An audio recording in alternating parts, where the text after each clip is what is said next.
Olá, estudante! Seja bem-vindo ao programa Se Liga na Educação. Agora começamos a nossa aula de Física. Eu sou a professora Suzana Apolinário. Quem me acompanha nesta aula é a intérprete Mariana Moura.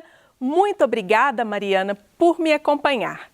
Então vamos, esta é uma aula para o primeiro ano do ensino médio e tem como tema a teoria da relatividade restrita, que é a teoria que trata dos movimentos em relação a referenciais inerciais. Para esta aula, temos em foco a competência específica 2 da BNCC para Ciências da Natureza. Também procuraremos desenvolver aqui a habilidade 204X do nosso currículo Referência de Minas Gerais. E essa aula envolve as competências socioemocionais, como imaginação criativa, curiosidade para aprender, tolerância ao estresse e à frustração, que estão sempre aí aliados ao desenvolvimento e ao conhecimento científico. E na aula de hoje vamos abordar conceitualmente a teoria da relatividade de Albert Einstein. Essa teoria, ela divide-se em duas. Primeiro, a teoria da relatividade restrita, que veremos nessa aula, e também temos a teoria da relatividade geral. Logo após essa aula, nós teremos outra em que abordaremos a teoria da relatividade geral. Bom, para entendermos o porquê do desenvolvimento dessa teoria, vamos dividir aqui a física. O estudo da física, ele divide-se em duas partes. Primeiro, a física clássica, que surgiu lá entre o século XV e século XVI, com o desenvolvimento com o surgimento, do renascimento cultural e científico. Então, é a física clássica, que envolve a mecânica clássica de Newton, a física de Galileu, das leis de Kepler, da termodinâmica, da ótica geométrica, da eletricidade e do magnetismo. Mas a partir do século XX, novas descobertas, novos fenômenos foram revelando-se aos cientistas. Então, a partir do século XX, nós temos o que conhecemos de física moderna e contemporânea. E a teoria da relatividade, então, surgiu nesse contexto da física moderna.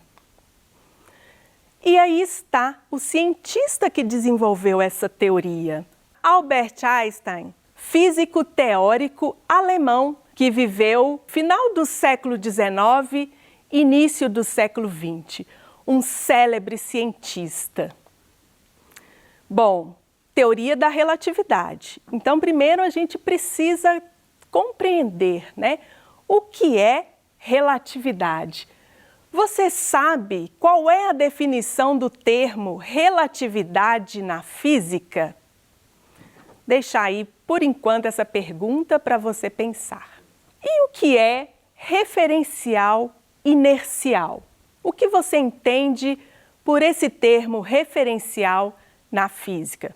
Bom, isso que nós vamos compreender, então, a partir de agora.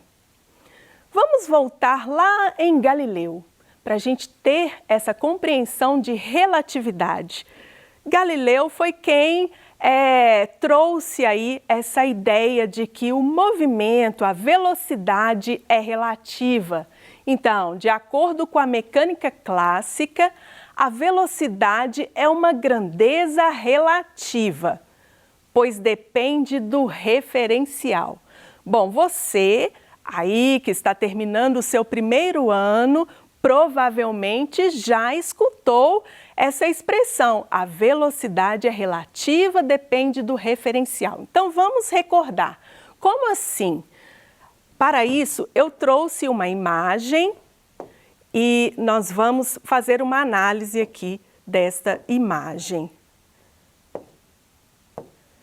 Leia comigo. A figura abaixo representa um ônibus que se movimenta em linha reta com velocidade constante de 50 km por hora. Então, essa informação aqui é muito importante. Velocidade constante. Isso significa que este ônibus está em movimento retilíneo uniforme. Lembra da lei da inércia? Então, vamos continuar analisando. A figura mostra, então, esse ônibus em movimento, duas pessoas dentro do ônibus. Eu vou dar nome a essas pessoas para a gente poder fazer essa análise melhor aqui, ó. Eu tenho aqui a Fátima. Tenho aqui o Pedro. Estão no ônibus, em movimento. E tenho aqui o João. Eu vou fazer uma pergunta. Fátima observa João, que está sentado aqui em um monte, observando esse ônibus que está passando por ele. A minha pergunta é a seguinte: para Fátima, qual que é a velocidade de João? E então, o que você acha? O ônibus está passando, Fátima está observando João, que está sentado. Para Fátima, João tem qual velocidade? Bom, a resposta é a seguinte: para Fátima, João move-se a 50 km por hora. Aí você pode perguntar, mas como assim? João está sentado.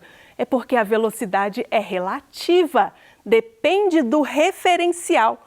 O meu referencial aqui é a Fátima. Então, para a Fátima, João move-se a 50 km por hora. Outra pergunta. Para a Fátima, qual que é a velocidade de Pedro? Lembrando, Fátima e Pedro estão dentro do ônibus, mas Fátima está observando Pedro. Com que velocidade? 0. Para Fátima, Pedro está em repouso. Por quê? Velocidade é relativa, depende do referencial. E para eu afirmar que um corpo encontra-se em movimento, ou seja, que ele tenha uma determinada velocidade, a distância entre eu e este corpo tem que estar variando no tempo. Se a distância não estiver variando entre eu e esse objeto, para mim, no meu referencial, esse objeto está em repouso. É o que acontece aqui.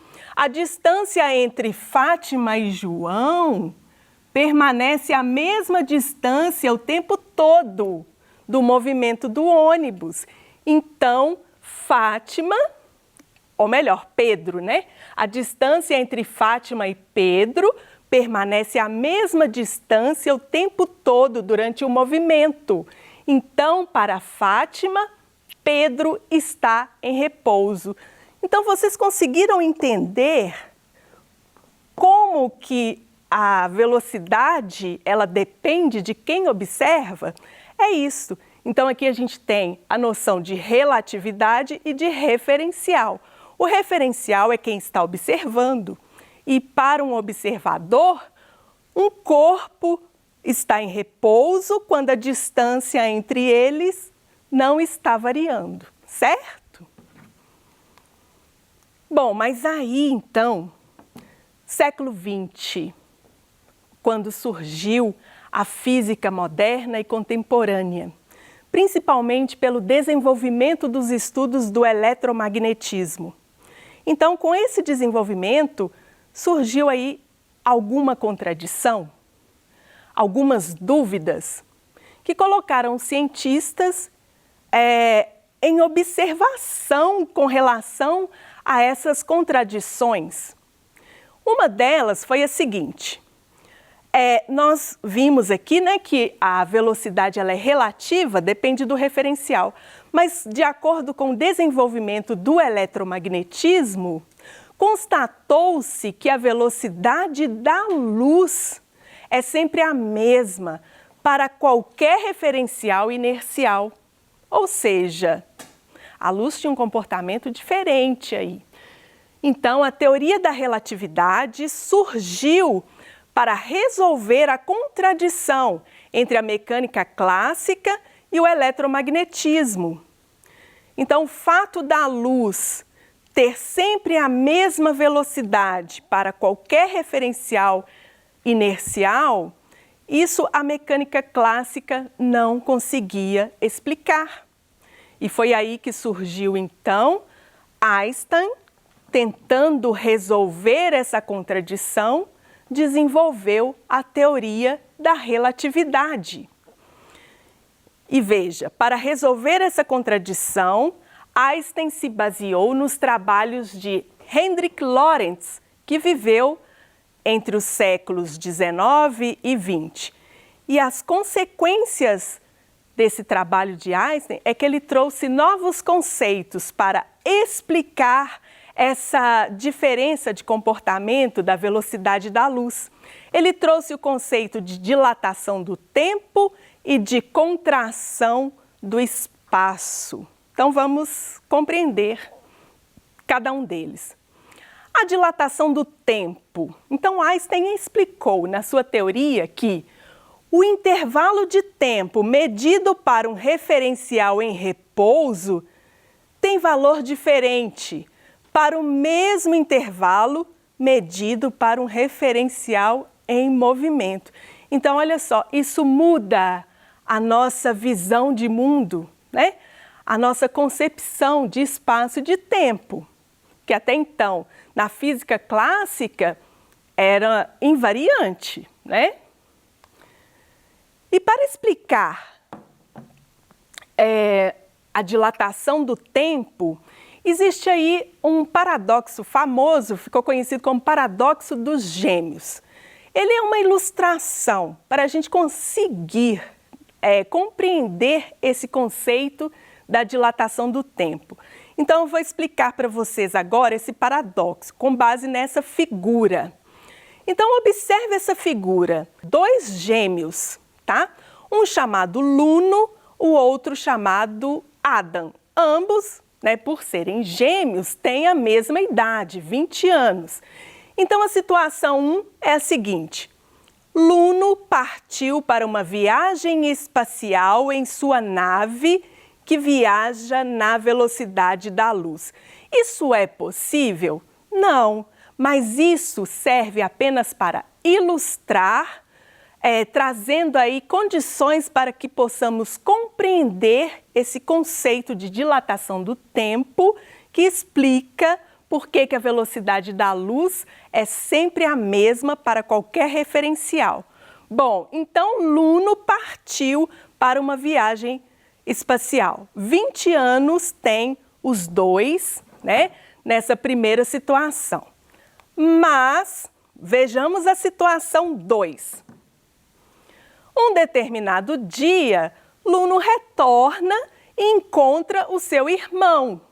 Mas aí, o fato curioso é o seguinte, que nesse mesmo dia, quando eles se encontram, né, depois de um tempo, Luno retorna à Terra, só que houve aqui um fato curioso. Luno retorna tendo 50 anos de idade e encontra o seu irmão gêmeo, Adam, já envelhecido, com 70 anos de idade. Então, isso explica aquilo que nós vimos. O tempo passa de maneiras diferentes para quem está em repouso e para quem está em movimento. Então, vejamos, para Luno, o tempo passou mais devagar, passou-se apenas 30 anos, enquanto que para Adam, esse mesmo intervalo de tempo correspondeu a 50 anos. Um fato estranho, né? Mas aí vem essa pergunta, por que não observamos a dilatação do tempo no nosso dia a dia? O tempo passa de maneira diferente para referenciais que estão em repouso ou que estão em movimento. Mas por que nós não observamos isso?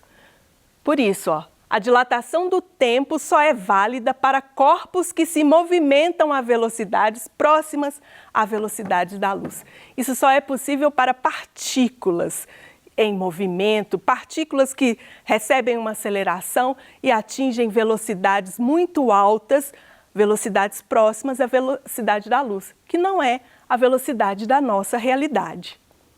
Mas também temos aí a dilatação, a contração do espaço.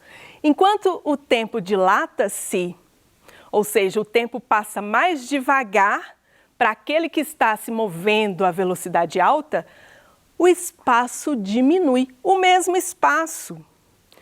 Então, eu trouxe uma tirinha para a gente entender isso. Veja, na primeira figura, nós temos aí uma representação do espaço, uma régua. E ele diz o seguinte: os experimentos estão afetando cada vez mais o tempo próprio. Ele está cada dia mais dilatado. Aí o relógio responde: ei, espaço, lembre-se que, enquanto eu dilato, você se contrai. Então é isso que a teoria da relatividade restrita nos traz. Para corpos que se movem a velocidades altas, velocidades bem próximas ou iguais à velocidade da luz, o tempo passa mais devagar e o espaço diminui. E por que não observamos a dilatação do espaço no nosso dia a dia? Bom, e aí? Qual a resposta que você sugere para essa pergunta? Da mesma forma que nós não conseguimos perceber a dilatação do tempo, nós também não conseguimos perceber a contração do espaço, porque nós nos movimentamos a velocidades relativamente baixas, e isso só é possível para velocidades muito altas. Mais uma tirinha, alguém falando assim para uma partícula chamada muon, que tem um tempo de vida muito curto. Senhor muon, como o senhor consegue atravessar nossa atmosfera se só vive 2 microsegundos? 2 microsegundos, você tem noção de que tempo é esse? É um tempo muito pequeno, né? 1 vezes 10 a menos 6 segundos. A gente não tem nem noção, né, de quão pequenininho é esse tempo. E esse é o tempo de vida de uma partícula chamada muon. E ela consegue atravessar a atmosfera terrestre. Veja, a extensão da atmosfera terrestre. Para que essa partícula consiga, nesse seu tempo de vida, atravessar a atmosfera terrestre, como que a gente consegue explicar isso? Bom, porque para ela, que está se movimentando na velocidade da luz, o tempo dilata e o espaço diminui. Então, só assim é possível que dentro do seu tempo de vida, ele consiga atravessar a atmosfera terrestre, como sugere aqui essa ilustração, uma tirinha. Então, meus queridos estudantes, o que nós vimos agora nesta aula, noções sobre a teoria da relatividade restrita. E a todos vocês que acompanharam esta aula, eu deixo meu muito obrigada, mas eu digo, não saia daí, continue conosco, porque nós traremos agora a aula continuação sobre a teoria da relatividade geral.